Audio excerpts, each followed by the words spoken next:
La biso qui sont dans la yuma. C'est que batouana tout est baba yuma. Ah bon? Pembe ya mwana. Ah bon? Alors loko la batouana ba traiter ba on yuma te. C'est ngape na yuma te. Tina mwana quartier la ta memio poto batu ba moni c'était des trop mignons. Wenge okitisi espoir 12 mignons. Les soirs ça qui on a qui me sous ma case. On va choquer bango bien. Navandaka nazalaki awa yo monaki bon yo monaki vie na ngemena yo pesaka ta visa kikuta de ah oh que nos côtés papa biso et de mingongo na makabo kwa parce que yeta silika likambo ngo asingile au moins te ko choka ki bato belé ngani naza na orchestre so mona tinela ba singa guitar ah sikoyo tomoni pe Loko na mwana wengi na koza na relation na aigle te pona uta wengi. Mais ce qu'on veut quoi draper azape quartier latin. Ce qu'on veut na biso pe faire. Yeka uta wengi ou pas. Auta wengi. Mais nini aza na relation na vie quadra batu batiki. Mamba tozo lingati yango bazo lobela fali makasi. Ozo za wenge. Minyo wenge zo kweya. Mwana okufa akufa. Esprit wenge minyozo la lise esprit wenge esprit wenge kutu to moni pena ve quadra mati pena bolili esprit wenge kufaite tikabaka relation na papa chérie za bandeni coincé mabe olobi na nias minyo na bordure nani nde akomaki quelque part que moteteur ndaza belle fois pour le kaba belle fois na sa en fait, Jacob de Varie qui a un peu à son âme. Tu attends ça, Stade de France.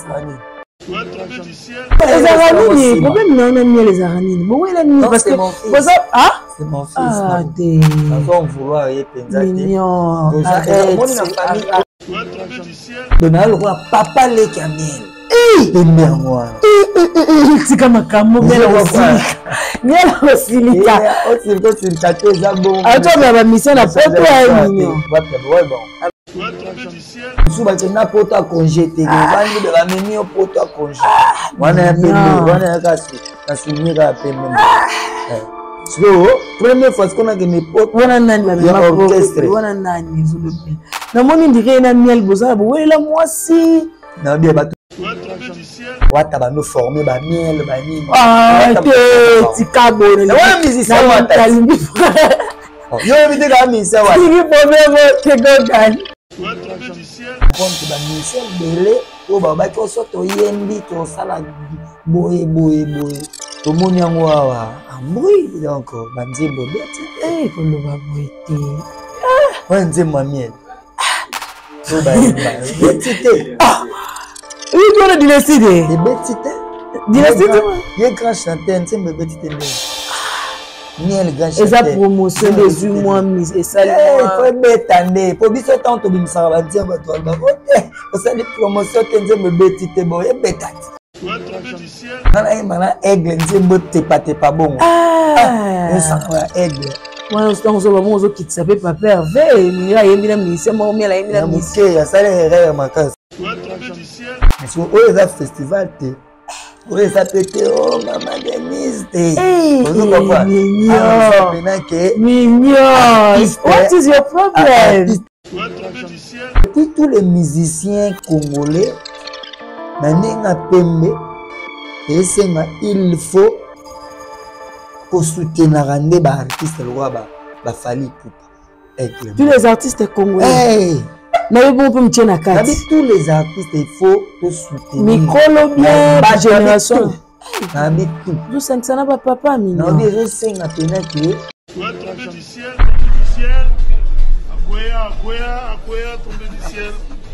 En tout cas, tomber du ciel, et c'est le roman qui faut battre la mingi.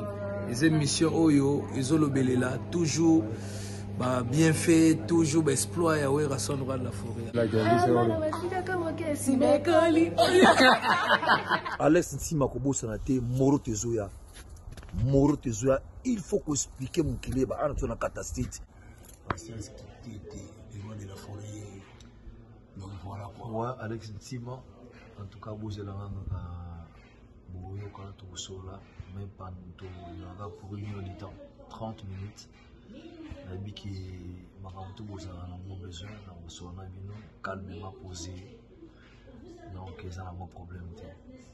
Mais vous la moro tezo ni maman na bon on a beaucoup de fois te so on a bien oui membran donc so on a kapolo ministère de fois te. Voilà, merci beaucoup Tima qui bon na résident.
Bonjour, mignon Abraham. Bonjour, la King. Le fait, faut baquer ça comme le fait. Ouais. Le fait, la femme.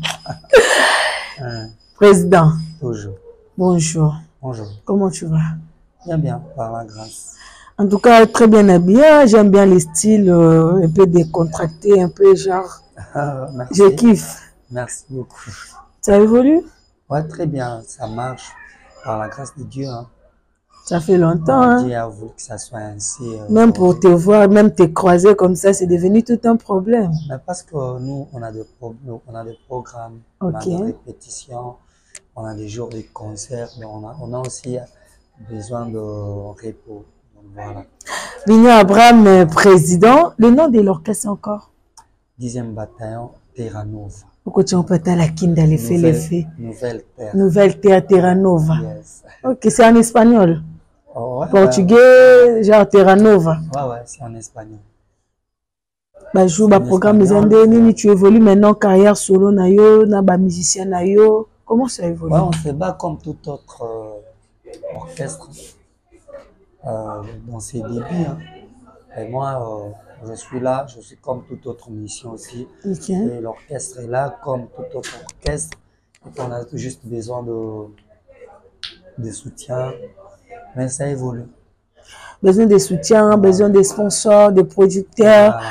Et on travaille pour que le sponsor vienne. Ça demande beaucoup de travail. Et nous, okay. C'est qu'on fait juste beaucoup de travail. On bosse. On doit attendre quoi? Genre, tu es déjà en train de préparer un single, un album?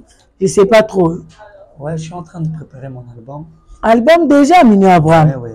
J'avais déjà commencé à préparer cet album depuis.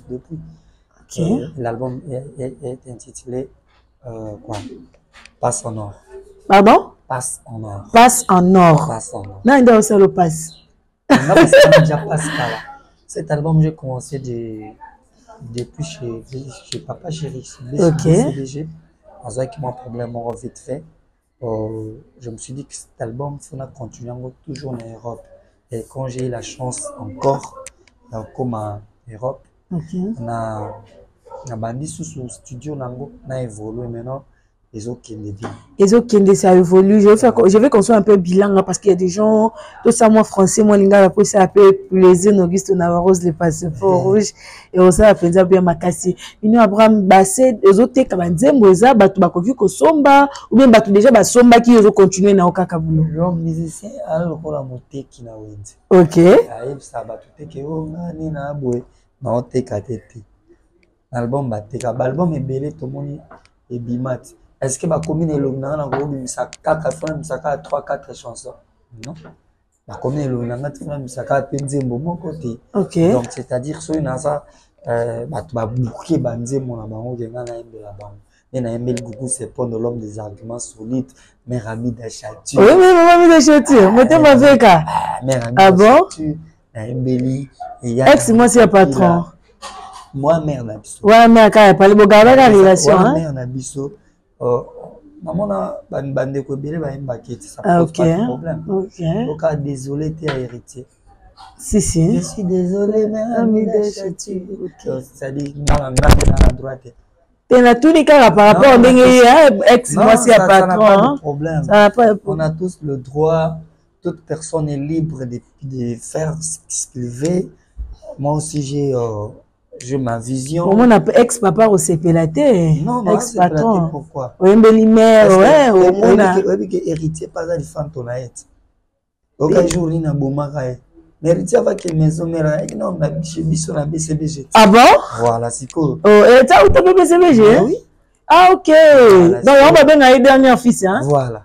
Alors, à dernier fils, non? Dernier fils, ben, à Wenge, penandeye. Tu veux pas rater? Donc, dernier fils, mais on est héritier. Oui, bah, ah bon? Ah, mais la dernière fils, à un moment, on me belé. Ma papa chéri, il vient de sonner avec le dernier fils. Oh, et tu as un Wenge 4x4? Oh, dernier fils à Wenge. Ah, mais il y a 4x4, ça l'a déjà déclaré. Moni, c'est au bala. Ah? Au bala. Au sali divorce. Ok, au bala. Il y a le faux mari, le vrai mariage annule le faux mariage. Ben, c'est comme ça. Dès que nous divorcés, tu as les autres comptes. Voilà, c'est-à-dire déjà, bah, vie déjà na concert na ba stade de Martyrs ba yebisa kibiso. OK. Au bango de ba valider. OK. Ba ye ba lobi bo héritier watana ba romata podium dernier fils. Donc etika la bongo. Attends, ba changer mutu. Mais je peux la vie comme ko changer bo ça va me témoigner mon corona. Changer mutu parce que héritier watana ba na vivant. L'artiste émission fait rigole, on dit aussi qu'il est le dernier fils. BBC. Oh, mignon, BBC Soundé. Mignon, BBC Soundé, mignon.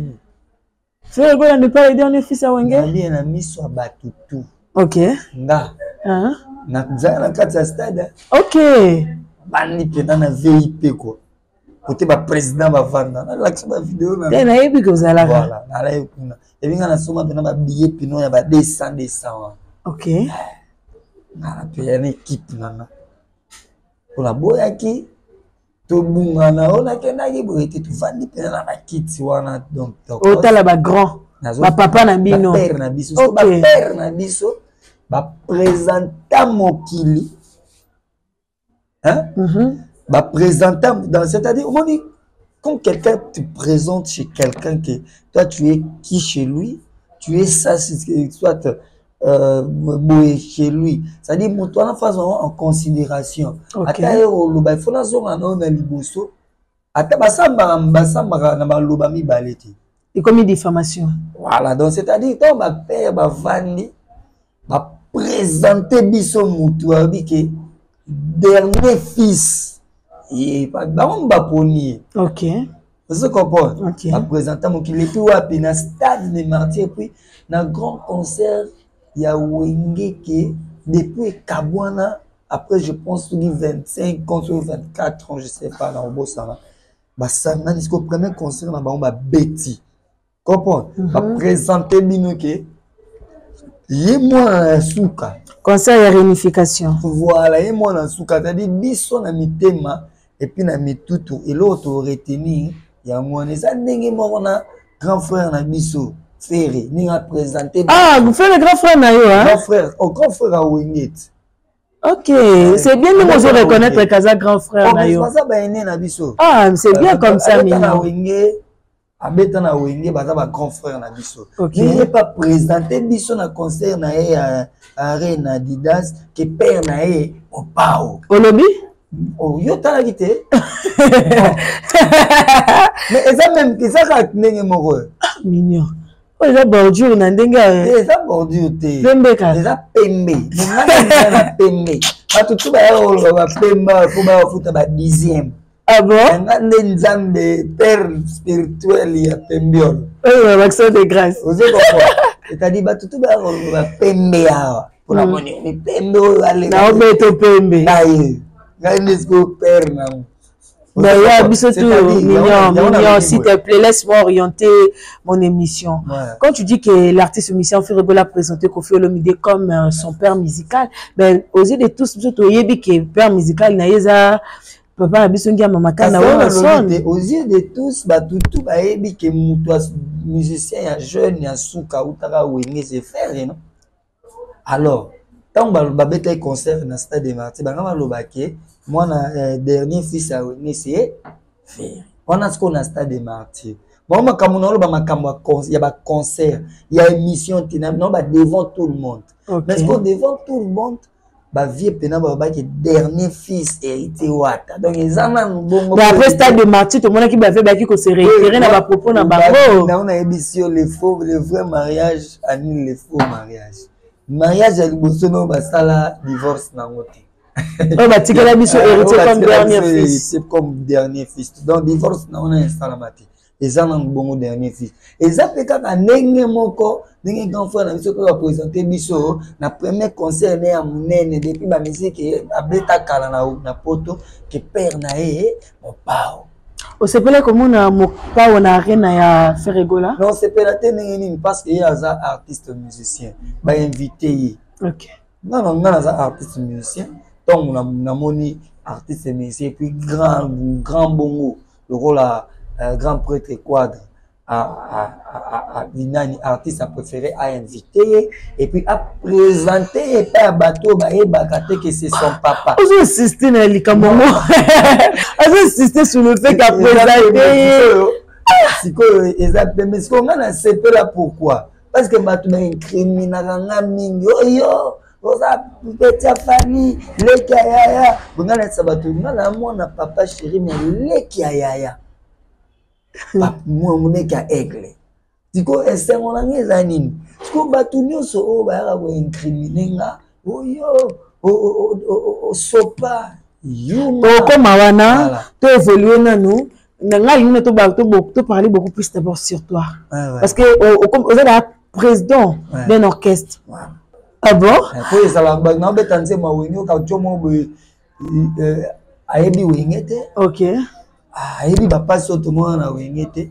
So na pesi yango na 3 minutes ka zongsilanga kilo.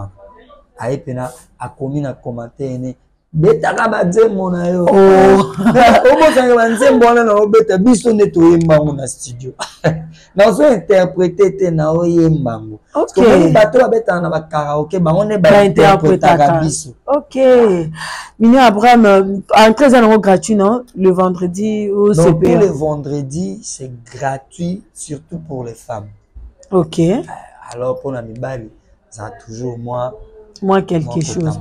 Album passe en or et Zoya. Qu'est-ce qu'on doit attendre de l'artiste musicien Mignon Abraham? Parce que tu es un artiste musicien, Mignon. Donc, aux autres devoirs, Bissoto, Yokayo, Kaka na minité, la répétition, il faut vraiment que na ba CD, to somba yo, to streamer, to liker yo. Ça déjà quelques titres on a proposé à Bateau. Maintenant, on va plus parler pendant 1000 ans. OK. On va montrer que on va donner le meilleur de nous. Et on est en train de travailler d'arrache-pied pour enlever ce qui est dans la tête des gens. OK. Il évoque vite fait qui est dans la tête des gens. Les gens oublient facilement. Tu vois, nous, le Congolais, on oublie facilement. Tobo, ça n'a que Dieu, ma France, OK. Karambola l'alité, Dieu n'entend mon cœur bat, l'amour coule dans mes veines, c'est moi. Tu comprends? Alors, tout le monde va y avoir quoi? Alors, on a place vraiment vocal préféré dans l'amour est parfois nuisible, l'amitié profitable. Dieu m'a dit avant d'habiller, tu as la forme ici, pourquoi? Parce que mon a un mingi, tam sous na vient un aigle. Vous comprenez? Déjà, ça déjà au film déjà numéro 1 à nous les nabis soit Congo le roi aigle. Ngato film ça m'enlève pas la petite de mange. Normalement on a c'est nous l'autre. On est au quoi au beti nzoko likofi. Asala au kango ta on est au kwanzi. Alors on m'a diki. Vous comprenez? C'est-à-dire muto wa Dieu m'a vendu allons ma faut chanter. Net campagne mo et ça micolo. Na émission ya frère na biso moko campagne quoi sentir venant que campagne ya ba musicien pena ya orchestre mobimba ça dit ba musicien orchestre mobimba ça dit président na bango atindi bango ba vandisco na ndeko moi journaliste abimisara photo na ça dit au sentir que comme on a peu comme on laisse sabatu ça dit musicien asila musicien mo asila na comme on a peu laisse sabatu ba bimisi pe photo na ba musicien na ba nanu basali carrière penzati o ba na temps faut basa carrière na bango non ba komi na makambo biso to sala te lakini no moni ngata naza musicien ya BCBG hein musicien ya BCBG vient à Aigle aza à quartier latin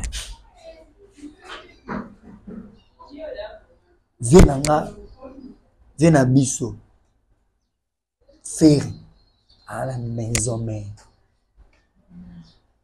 mais la hiérarchie ça la grand frère okay. On se comprend et beaucoup de respect immense et compassible comprenez et alors tu vois le musicien ce qu'on va mettre dans la carte ça va orchestre na bango bah la quitter on comprend donc respect ce qu'on peut faire ça à la niveau alors quand je vois musicien et orchestre moko boye et puis moko ça peut passer mais ça on comme belé bongo et yo lo bani batinga bango pe et chokara yo hein ba orchestre non na chokanga te je viens te dire là ça m'enlève pas la petite de manger OK parce que il y en a batu o ba vanda ba ye aya ka finga artiste tel pour un artiste tel non artiste musicien oyo Navanda, na grand frère nana Aigle. Ni Abraham on va évoluer au fond nana grand frère Aigle. Na zobi na ka place wana. Na atika ko yebisa ngate kini finga Joe non. OK. Alors nga ina boye soki bat ba vandeli nga quelque part moi je viens me défendre. OK. Tu comprends? Mais au vendre pena bomoni tout le monde ba vandi ba musicien hein. Tout le monde ba sa la carrière na bango. Bah yebi pe carrière ya kozala ya osala musique en solo te c'est-à-dire on betana ne pas mutu lobino yebiti il faut faire attention Mignon Abraham to beto quand doit aborder ka Sichango il y a d'autres personnes qui disent que Mignon Abraham pourquoi on s'attache à Fali tandis que vous êtes musicien Mignon Abraham tu es d'accord avec moi que tant on fait rigola à Longwaki na maison mère n'engagez pas quartier la terre. Est-ce que mon équipe qui ça qui est par rapport à qui musicien et qui sait pourquoi et qui sait parce que il y a un musicien bah qui va ça les marquer à mon qui s'imiter à commenter la carrière na vie naïe. OK comprends né a décidé qui a à côté quartier la terre et qui ça qui était bon bana wenge et tant que wenge esprit 12 il fallait pour mettre que moi mon bal et qui dit ça qui était c'est pas na yende score ba yenesko ba donc ye ara saint ye ko kiti c'était donc équité ça ne biso ye kuta kota quartier la tête na kuna kota victime te na juste en bonne relation na vient na Aigle na beta na victime mais Mignon Abraham wane bimaloka de Maglobami Balé à travers une émission j'avais suivi que tu as maintenant intégré le groupe il y a victime label il y a victime et ça label groupe T mais tu as intégré label non label les groupe T label les artistes à ça label na il y a un autre produit au côté label groupe na yo au côté na label mataki moni yo arena wana OK na kinaki na invitation et puis na mataki na podium wana na compte ya label je peux te montrer mais osuki kaka wana bien otikali kaka okoti na kati wana Mignon vraiment ça la belle grand frère ya oui on sait la question est celle-ci groupe na yo passe et groupe c'est la groupe na nga te mutu eza na label artiste kaka yo ndezana Mignon. Mignon. Vous comprenez? Mais tu veux le bien quitter si yo c'est que esprit wengi ya wana ebisaki niveau wana ebisaki bato makambo wana esilaki déjà journée jour kaka avec quadra mataki na podium ya Didas Arena esilaki wana on a un problème na Didas Arena faire yo tuna question OK vas-y obi nanga so ekitsenga nazali oloba non na yuma te pourquoi soki na mona ba musicien ba kena quartier latin entre autres grands frères na so faire a kena quartier latin ti vient na titina al campon a kena quartier latin chez Lamputu a kena quartier latin J3 a kena quartier latin bien belle de charme et mi ta vie village ngana bituni nzambe binadama ana quartier latin auta wengi vous comprenez hein?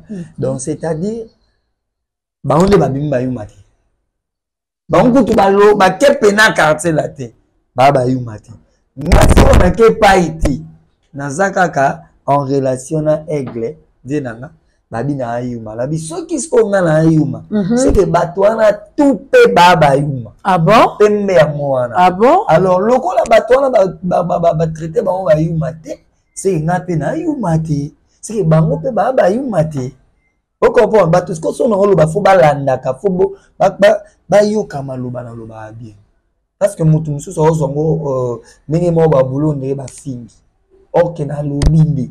Na biloko abo traiter ba on ba yumate, c'est que na pe naza yumate. Alors, naza aventurier te, naza zobate parce que ngai naza juste na relation na aigle. Voilà.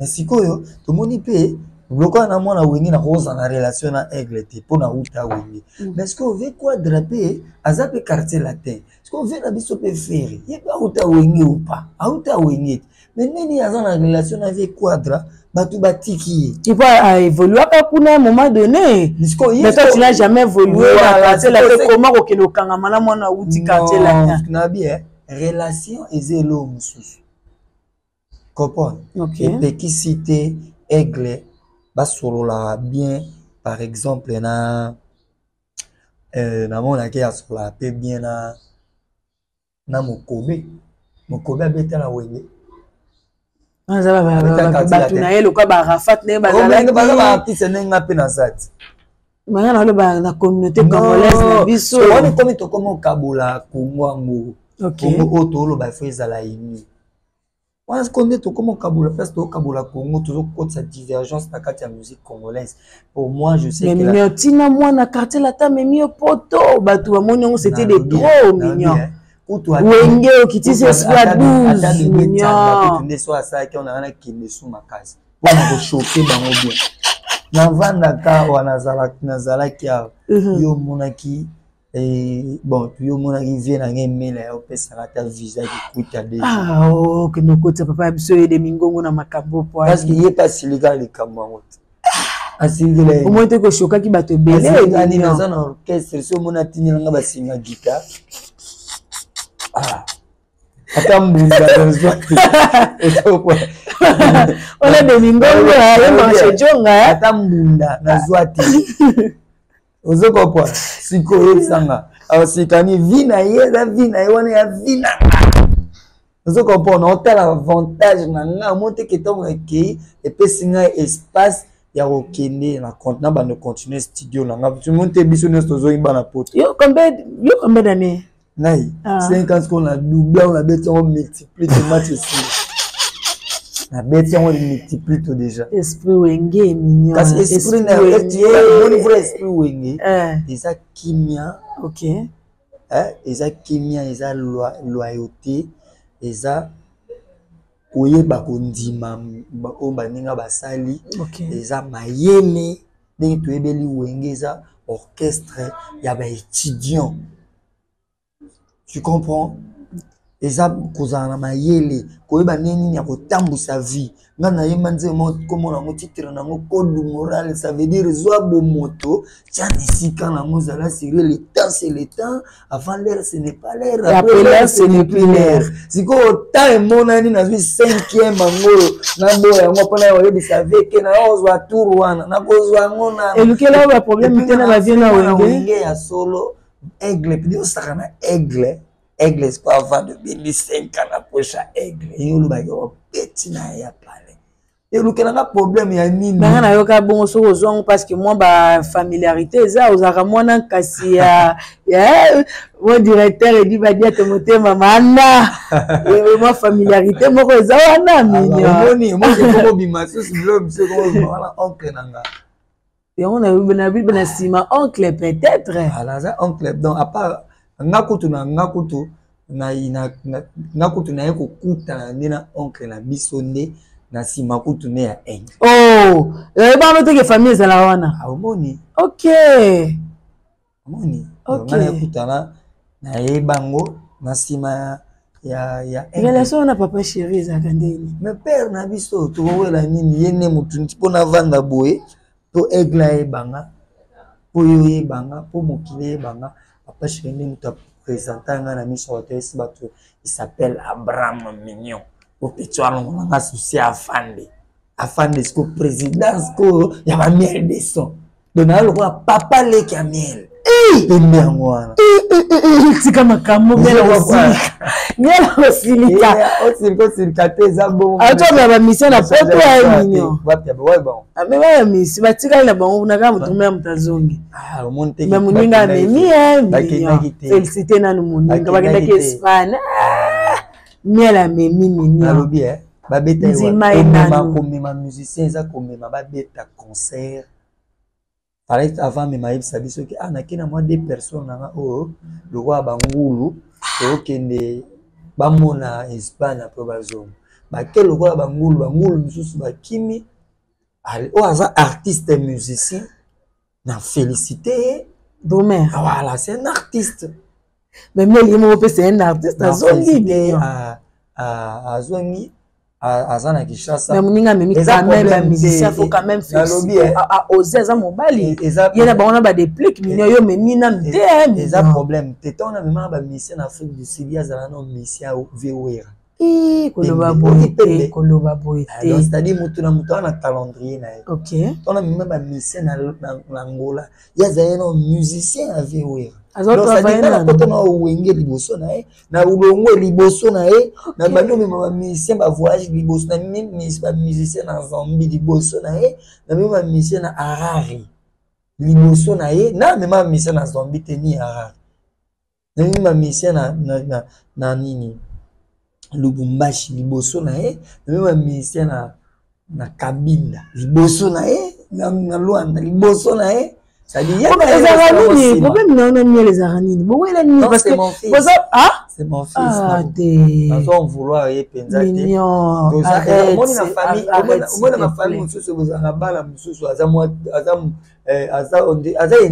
donc bani c'est un argument vite fait un argument français troubadour ou quoi donc c'est un argument il parle il râle trop il parle de ce qu'il dit à yebiti oui, la nini bobé orchestre mon côté bozaka genre mon papa laisse na papa pour en plus c'est un prétentieux il veut se mettre ici ka oyasate miel yes Mignon et moi ce qu'on a ce qu'on a na mais on dirait ça jaloux miel hein te yenda za jaloux na jaloux na mais na bogarbo Mignon na bogarbo père pina balifanto boy avant d'appeler na plateau bien Joana PD donc à traitant dans le niveau on se comprend ben les gens qui entourent beaucoup plus l'artiste mission fallait pour va traiter à bongo nenga respect voilà et chokaki yo nenga respect na monaki ka mwana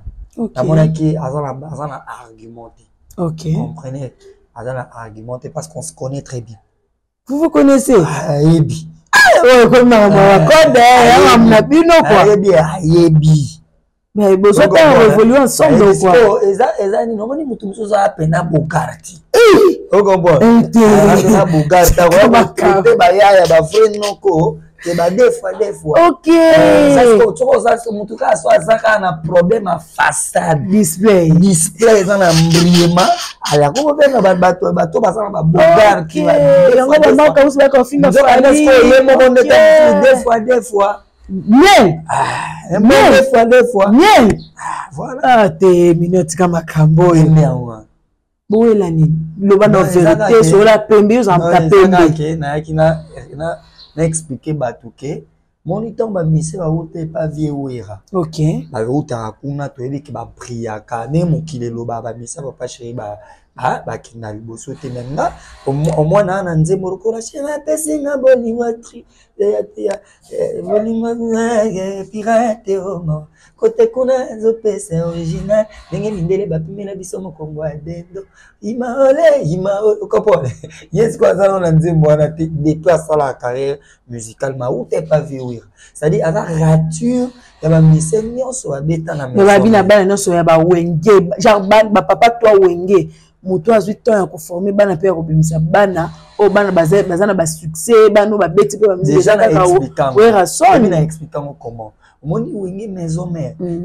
et ça là ba recrutement et belé ko le kawenge BCBG OK BCBG ezaka na recrutement ya ba Gilles Kibens ba Bino ba Seguin te na che ba Gilles Kibens bien na Gilles Kibens c'est-à-dire na côté ba bien na massa gave na massa yolinga longa ki wa chef d'orchestre na biso vraiment vanda wana propre bon OK aya vanda na kwana donc na tete de na bi lo ya ba vie na biso ya Gilles Kibens OK wana bango après na lo ya ba Mignon Abraham ba Chino ba Nono Fuji OK ba chula ekoki OK comprendre hein écoute. Vous êtes trop renfermé sur vous-même en fait. Non, on a lobby boy. BCBG. Et ça, qu'un recrutement pas mati. OK. On a fait un moyen à passer. OK. Et puis, vous m'avez dit, ça album pas mbapete. C'est dit à quoi? Donc, c'est-à-dire, on a six sakuna. C'est-à-dire, menu à BCBG dans la maison mère et kokanate. Bah, mais c'est pas l'homme pas mbate parce que bah, on a confiance à l'idée, on a bah, lingake trop. Parce que les musiciens hypocrites koloba bongo te la maison mère à tout à la TV la maison mère ma foule la batala raté na ke de mbango na pepa vewera na hypocrisie na OK moni vewera lendi tomba musicien solo bakei nini vewera lembaki tomba musicien solo bakei atikali na wata OK ko basala équipe Visco abaya qui déjà via baé wata ba no former ba miel ba nini tikabone ouais musicien wata yo bide ga musicien wata tiki problème te gogan o ka mutu na yo yo bide wata muta former bango arrête ça sérieux a former nine wata former bango nani miel bon toke tant non tant wata azui bango vewe rakuto ado kipe kote je ko brig ma besus na ba biso brig ma besu ma besu ya solo ma be mususu eute pas brigade azeni faute vewera faute brigade vewera lembi azuelo kwa pema toboka afudi ya sanini atalite amoni brigade yaki ano elenge amao afula talate OK via bana ko tala OK ba afula otala na yete talate interview ko comment ba musicien belé ko bato ba bima na chance kuna to ka banze mona bango héritier watanabe depuis to ka banze mona na nzela banze ba pombe betaka na yo ka nzembo na ye moko hymne national c'est une très belle chanson très bonne banzembo ya Fabulas pasi rokola musabelo mulaka moto kina bunzu nzembo ya miel de son nzembo na ngamna otia oyo mtoto ninga chana ndoye chana robino mundibu rubilu asomi motoka po baye baye loboko kaka boye kaka yebe koloba nzembo suke bima ya misa esuki bongo batu tu babima wana ka bato ayoka bango wana utangi miel de sota na zate parce que na nzembo te nzembo mo bo ekoka na BM oya ye yembe na parti. Vous savez pas Nico mignon. Autant qu'il est beau vous avez problème là beau. Au monde place monsieur Beba. Voilà mutu na ngai. Ozomona. Autant qu'il est beau. Au monde est beau. A mutu na nga. A pangi. Na yebike de pas longue maison mère. Ana nzembo te. Ah bon? Ouais nzembo pena ke nzembo lokola ba ndenge mindere ba pimela biso mokongwa dendo ala côté. Ana ngote Obi wa ta recruté qui na nana recruté ba miel. Voilà donc voilà. Caramel Voilà. Caramel. Voilà. Il va problème na miel. Recruté miel et puis on dirait que Olivier Moutari. Ah, Olivier là a comment recruter puis apparemment. Et à solo Olivier apparemment Olivier a côté elle a recruté Ouattara bien recruté. Ouattara tini Olivier a recruté miel. Ouais, ça manque à respect. Monter tant moyen qui a zo kumisa ouais monter na côté maison mais nazo beta na ba grand chanteur ba Ouattara mais lelo avant na pena kiti. Moni c'est ça ndenge na ye. Eza ndenge miel. Ndenge na ye koniye ba ta mo finga koloba ami mimisa inda dazala danger na maison mère.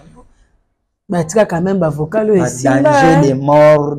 Courant la maison mère batu ba yebi ba babil batata mapasa wengeke iboye matika la simbi animation on a c'est le scam nam kusinde nani roi David na roi David oso comprendre batu batu important ba héritier wata. Merci beaucoup. On va évoluer au cours d'une émission quand on souligne Kaka et Richie Watanabe, émission Mourassa qui n'a le vieux père Jean-Marie Kassamba, Batuna qui est entre Wera et JB qui est plus musicien que l'autre. Oh, moi je pense que. L'autre qui répond c'est Richie Watanabe. On a des opinions là. Et vous avez convaincu? Non, on a des opinions là. Mais je demande si tu étais convaincu de la réponse. Non, on a convaincu toujours et la opinion là. Parce que il y en a hier mutu lobby. Si une personne a lobby, il peut faire ça convaincu. Vas-y. C'est pour l'homme des arguments solides à l'oba. Vas-y, s'il te plaît. Argument solide dans la et ça que héritier Wata avant n'avait tourné mingi que papa chéri.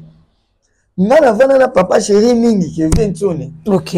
C'est-à-dire moi ne différencier bango pena makasi ezate na ko différencier bango na ba kombo na banzoto na musique na bango na boy wana maison mère to ebi ndenge betaka BCBG to ebi ndenge betaka. Donc pour moi na moyen ko différencier bango eza penzati parce que na mona bango basala ba preuve car apparemment ndenge mo vous comprenez ba preuve na bango basala ngo apparemment ndenge moko. Ngai na ko différencier bango mingi kaka na musique ils sont tous des artistes musiciens. Na ko différencier maison mère na BCBG kaka na public. OK. Voilà. Donc maison mère na BCBG ba kabola public, ba tikala ba kabola public monte. Pourquoi? La maison mère asana plus mingo ba to benga fan de buzz. Ça mingi makelele. On a vu maison mère bazande nini? Plus mingi na fan buzz. Makelele. Ça dit ba fan na bango ceux qui c'est série wana. Ngalo ba série oté. OK. Série wana eza ki guerre BCBG maison mère, ikama maison mère eza ki pardon et bano kota donc le quoi problème mususu. Mais à BCBG bano ya na kimia parce que BCBG batu bani ba jirango ba Carlos Mwamba. OK, personnel. Personnel ba trop de bis chez bis qui excellence et voilà excellence de minimum vital c'est-à-dire bâtiment on n'avait pas bête à tourner lemba na côté mon avant mon on les net kaka moi 12 mois charisme tendance ba fan or que ba fanatique fan maison mais ça ce qu'on a fanatique vaste dans ce qu'on a ba jeune ba nini biso to na poto première fois na mouvement na orchestre. OK. Au première fois ya orchestre ya atumusu ba kena poto ndakuti. Ba belé a kena orchestre mo boye o ba mene miki. Musu ba kena poto a congé te ba ni de ba memi o poto a congé. Wana ya pembe, wana ya kasu na souligner ka pembe. So, première fois qu'on a gagné pot, wana nani ba ya ma orchestre. wana nani zolobi na moni ndire na miel boza bo wela mwasi na bien batu misusu bakenda poto bamemi na orchestre mbala moko ake ya moni poto mais misusu bakenda poto ya ndako ake congé on ezaka entre parenthèses alobi bon voilà c'est la première fois na to koma mikili to kebeta doke ni tour et taxi na Belgique na yo constater même eloko ezaki na Congo yango peka eza na poto en Europe, c'est-à-dire bah jeunes, bah ça, tous les jeunes vraiment bah ça mingi maison mais.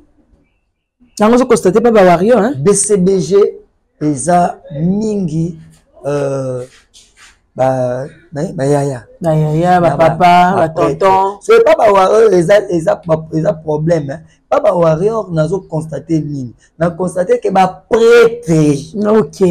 Bah toi excellence du minimum vital ndenge tout ça au BCBG. Hein? C'est-à-dire mutu moko boye ana 100 €. OK. Azana 100 €. Mutu mususu azwa 100 € akemela na tchétché asoma tabila nyama sangebele. Ayimbisa. Mais wario ala BCBG. OK. Comprendre? Aye azwa 100 € na ye. Ake na premier masomi ka bouteille moko ya Jack. Ya Jack. Ozo comprendre? Si koyo makambo wana na ba jeune bazo sala ngote mais lelo na lelo ba jeune warrior ba sala ngo mikolo pe eza bloqué moni et ça dit bloc donc ça dit chance au aigle nango ala na fanatique depuis colo. OK, dans moi mélange wana. Ça na mélange wana ça la BCBG na maison mère. Voilà, ça la mélange à BCBG na maison mère na quartier latin parce que BCBG ezaki moi esprit moko na quartier latin. OK. Esprit moko sentir que on va venir biso ba bubuli yombe. Les condi protège. Les condi protège. Vous comprenez ba comme on entend. OK. Mingi ba combo wana. JBR qui est plus musicien que l'autre pour Nayo. Papa Chéri et Venabison ils sont tous des musiciens. Il n'y a pas un plus musicien pour Nanga. Ah, pour Nayo, il n'y a pas plus musicien que l'autre. Il n'y a pas plus pour Nanga Baza Ego. Mignon Bram, on est déjà en train de chiter Double Star de Martyr. Bonne année. Bonne année. Double Star de Martyr. Bonne année. 48 heures. Noël là, la bonne année. C'est-à-dire, les 25, dans les premiers, basangi ça. OK. Donc, première fois depuis mon qu'il est salema. On a maintenant une semaine et toute année. Et une semaine, c'est-à-dire, Arena, il y a Paris, il y a Londres, tout ici. C'est-à-dire, première fois, na Congo. Mon place dans Zorabato. Depuis Congo, ils sont là Congo. OK. C'est-à-dire, dans le stade, il y a Bongo, il y a Pentecôte des martyrs. Mbalaliboso. Que tout le monde a musique moderne. Du genre Toros. Hein? Mamba tozo lingati yango bazo lobela fali makasi oza wenge minyo wenge zo kweya okufa akufa esprit wenge minyo zo lalisa esprit wenge esprit wenge kutu to moni pena ve quadra mati pena molili esprit wenge kufa ite tikabaka ezaka muziki minia ninga tembe ezabo ezamo c'est-à-dire non est double stade de martyr wana. C'est la première fois dans l'histoire de la musique congolaise. Première fois nanu tout le monde a mutu. C'est-à-dire artiste a lobi que nga na obeta double stade de martyr. Fali aigle. Et puis première fois e beta ma. Pour jouer nous les beta atambu les beta. Hein? Tubiso tous en stade. Non, raté le matin. Oh, Roya. Nana Zanga. Vous avez la label. Je sais pas. Nana Zanga. Mini Abraham étant que. Ah, comment se gouver? Gouver. Gouverneur. Gouverneur. De tous les warriors. Ah bon? Ah bon? Vous avez les warriors? Et puis, Zawana. Et puis, Zawana. Pour quelques jours, na okende na pomoni nga na kosilika lelo lobi na lai na Bruxelles. Na kosilika lelo lobi na lai na Rotterdam. C'est comme ça. Bon, dans quelques jours, je pense que naza déjà carré na déjà na billet. Okende pour na LDC na Arkea na ke pour na studio data studio et déjà des cookies déjà. OK. Donc vous réservez déjà vous bookera déjà. Voilà. OK. Cookies déjà. Orchestre moi ils ont vite fait. Le temps et apparemment bah aussi ça semaine. OK. Bah aussi ça peut mettre tout le temps ma bé. Donc beaucoup d'orchestre moko studio moko. Même c'est biso na bango to ndenge moko.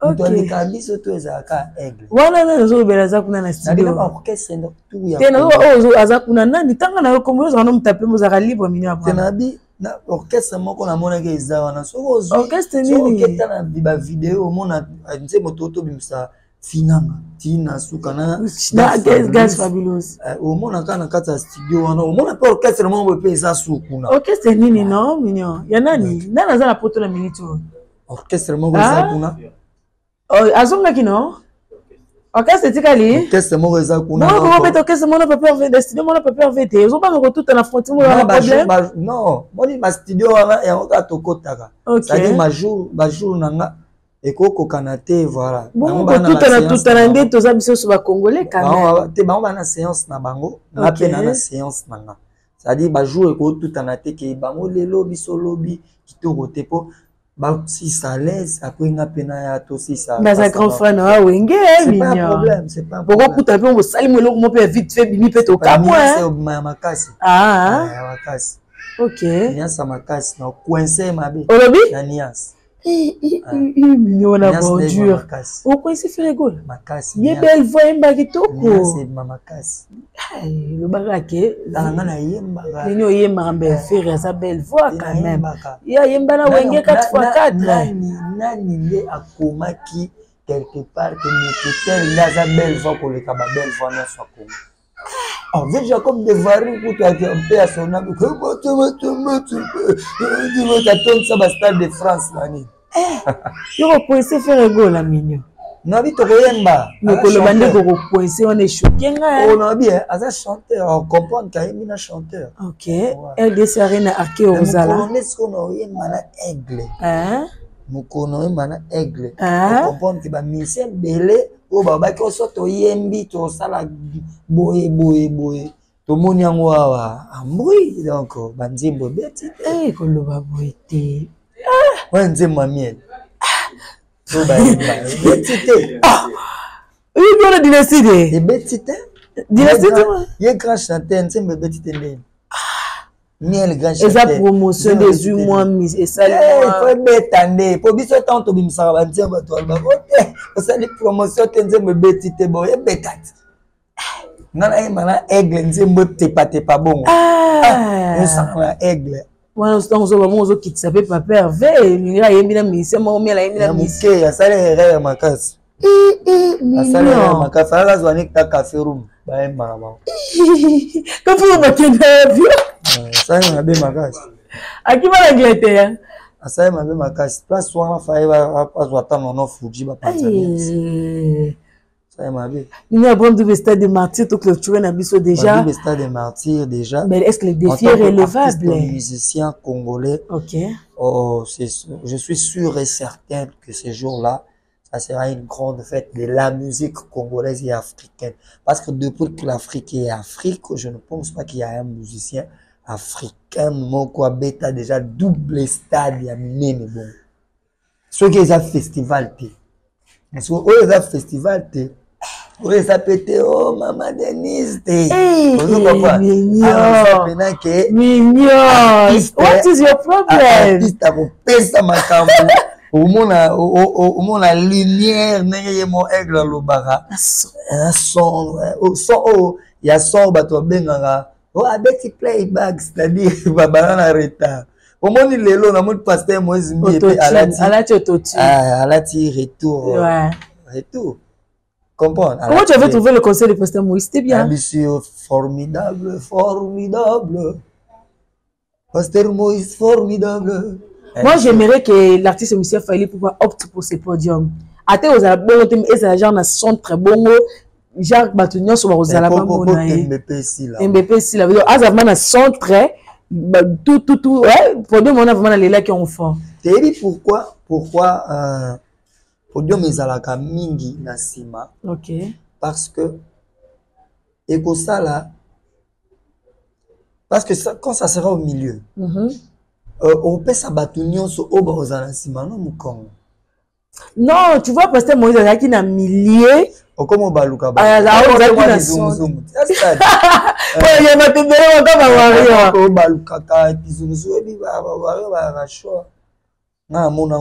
ma OK. Et ça peut moi pour moi oui, le podium peut être formel du pasteur Moïse Mbie, mais moi côté podium je n'exige pas à l'artiste. Moi je veux que le concert et les kakaka bien. Les défis relevables.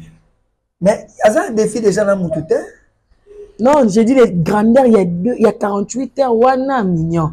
Les autres bangs, c'est moi. Mais est-ce que Simba? Dans le lobby, est-ce que dans le lobby que fin du monde les arcs, les 10, les 11 tout autant de la tongote. Sur les 11 doigts tongo et tant mais c'est que jour on est ça qui togo. Ça toko ce jour là. Dans la wana aigle. Dans la yebi grandeur ya artiste wana. C'est-à-dire à moko oyo ya liboso abumbi la musique congolaise. Dans le lobby ni kam, c'est-à-dire et puis tous les musiciens congolais na nenga pembe et c'est il faut qu'on soutenir rande ba artiste le roi ba Fally Ipupa. Tous les artistes congolais. Hey. Tous les artistes, il faut te soutenir. Mikolo bien, la génération. Tout 500 na papa mignon. Non, bien, je sais à peine qui des quadres à peine vendre barobi. Les confis, les confis, vraiment le 11, non, le 12, le 10, non, le 11, vraiment que Fally Ipupa dans stade de Martyr. On avait quadre. On avait quadre. Papa chez Vanamena Banakin, donc les 10, les 11. Petit manga aigle, ça dit Véoura à la maison mère. Comprends, hein? Vous comprenez, hein? Si. On peut faire choisir comme quoi bongo. Quoi bongo pas, va cultiver, bona boy. Ça n'est biso tout net, nga déjà, et ça quand tu as ressemblé, ça dit qu'à la tête, on a où t'as pas vu dans son abonné. Marche, dans ma warrior. Ah bon? Je suis là au milieu, tout au tambour. To Kinshasa que Milulu eza makasi concert à Muneneza artiste musicien Fally a robeta soki aza likolo biso pe to kende likolo. OK. C'est le PK à Cheda le 10 na le 11 na Emika des jours PKK. Te asa bongo te moni ba liboso to salaki yango te to ba liboso ebeta kite. Il y a un artiste musicien et ça m'a BPT Kobeta. Bonne chance nae mais Nina et Ozawa Imika. Et il y a ba Imika système. Tata Raphaël plutôt. Tata Raphaël. Mais elle a déjà fait coopérer. Quand on a coopéré, tu as loué pour un parking. Oh? Ba voiture né ba warrior ba kota kota. Zela. Moni warrior tant kende stade de Martyr. Ah. Artika mutu karakati wana. Na Tata Raphaël. Van et mutu ke koti. Ah, et bien de botila raye ba kali on va beta quitter l'autre fois. Wana eza ngai en tant que gouverneur. Yene mto loué lango ba warrior. Posé le abetete. Donc oxygéré a mis loué lango déjà avant. Voilà, mis loué déjà une semaine en PC à louer. Ce qu'a loué tes semaines wana déjà non à louer coûté déjà lobby déjà donc il nous se là. Ah mignon pour les côtés à moi na mboka kal. Ezaka pour na honneur et culture na biso non. Tu te crois que c'est enregistre? Oui bien ngai na ngana bita les 30 les je pense là les 24 les 24 mon boy. Oh là beta tu la papa fait libaya. Ouais on a beta en tant qu'artiste et musicien mais na nenga pembe totalité moto so nga sala carrière na e tout tika e vie na e tout tika ya sala vie na e a beta musique na e. OK. comprendre aigle pena benga petit na ngai tika makambo wana. Oh, fallait me taper ça le le 24 juin. Voilà. OK, donc il y a le bar to le numéro B. On a bête makasi. Et puis quand on est au tala na bité et simbate na tika mutu na mutu ami ma charge na yi. OK. Comprendre là te na ka mutu atie date na na tie parce qu'en tant que et malheureusement bien bela et ça la loi bon. Mais donc quand on peut mettre en musique na yo. Et ça na ko tout bon. Coïncidence ka ya date wana. Lukaka date na ope jour mususu oche. Voilà parce que conseil pour la Serge. Et ça la bien pour na tata mapasa a grand musicien mboka. OK. Oh, yo tata mapasa musicien mboka. A grand musicien mboka a ocha date na mususu na tata Raphaël au mona carré. OK. Ça est la pena qui côté wana. Qui wenge wana. OK. Moni ko zala vraiment na wenge. OK. Signé pe bor pe ya yo. Mais papa va signer qui double. Voilà. Il va bête qui double. Voilà, signé bor moko na miso bana sima mutute. Parce que ba timisa nga pa aigle orité. Oza wenge ware parce qu'on a double. OK. Parce qu'on a double martyr. OK. On a double côté, c'est-à-dire côté wenge na ça, côté ware na zali. OK. On a bangaté déjà. C'est-à-dire que conseil ça on a conseil entre artistes à pour na jour mususu a bena double tata Raphaël pour tata Raphaël au tour au date wana et ça déjà booké donc ça parking. OK. Merci beaucoup Mini Abraham, on est à la fin, je sais pas si tu as quelques salutations ou bien bato on va contacter yo peut-être va sur ma ndembo bana besoin ma banga. Ouais, on va communiquer na numéro oyo. OK. On peut sa numéro. OK. Voilà donc na pesi mote na Dazoflex Bruxelles et puis Marcelo Cavanda sans oublier Yannick Kayenga monnaie invisible nga ndimi na ngate oui Yannick Kayenga nga na ndimi te à Bruxelles nga so na zunde na ndimi ke monnaie et puis na pesi mote na vie na ngade Cosmo ko na saka na TV de Cosmo ko photo pesa bote o batutu ba batu na biso si batutu ba batu na biso nga pena 600 pesi mote na Dallas mwana yolo wana na Bruxelles ka no bimite et puis Bruxelles toi na matanga. OK. Habike matanga ezawa. Ouais, chroniqueuse na biso tu kokufa mes condoléances na famille biologique Rafine Tumba. Tu es qui biso neto tie émission na epoa. Oh, OK. Biso. Vous avez qui choqué ko kaliwa na presque matiki bana. Vraiment. Voilà. C'est son âme. Et puis on a pesi mote na velanga lino mpangi dada Paris Luxembourg. Mignon Mpini, Yamira Mpini, il y a Dandy Kapila, Bambote à trop, sans oublier Gogo Simpon, l'homme des arguments solides, Tony Kimpio, Kapling, et la Pessimotena, Vivi Otino, Cyprien Anzolo, Daniel Bango, Bambote à trop, et puis on a Batutu Balinga Ngai, Pessimotena de Dikaipa, la Pessimotena Alvin, merci à toi, merci à Edi Badia, ta papa Nedina. Merci à Soulé Kaouka par Zouzou, Miliki na Miliki. Et puis, je salue tout le monde de la reine de Gisèle, photocopie nulle, la Pessimote na Warrior tout au Bayara au soutenir. Mote na vient en Mongoloambo pour la soutien et la place. Merci beaucoup. Et à tous les artistes, musiciens congolais. Ouais, papa, c'est na Mbote na Kati. Na yé na Kati pour la soutien à double stade. OK. Vous avez besoin de soutien pour la double stade? Oh, mais vous avez artiste monsieur. OK. Merci beaucoup, fidèles internautes, de nous avoir suivis jusqu'à la fin. J'étais avec l'artiste musicien Mignon Abraham. On a parlé vraiment sur beaucoup de choses. Continuez de vous abonner massivement. À bientôt.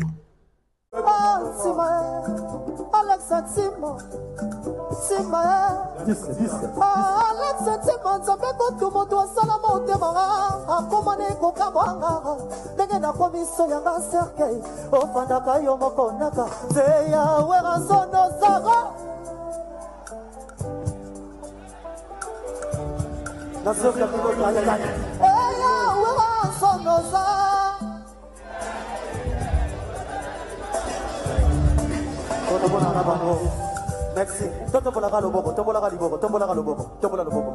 Voilà, mon dino. Bonjour, nous sommes la team Lily Decoration. Notre staff est basé aux États-Unis d'Amérique. Nous sommes là pour vous offrir nos meilleurs de nos services pour vos événements mémorables et inoubliables. Faites-nous confiance, nous sommes disponibles 7 jours sur 7. Merci.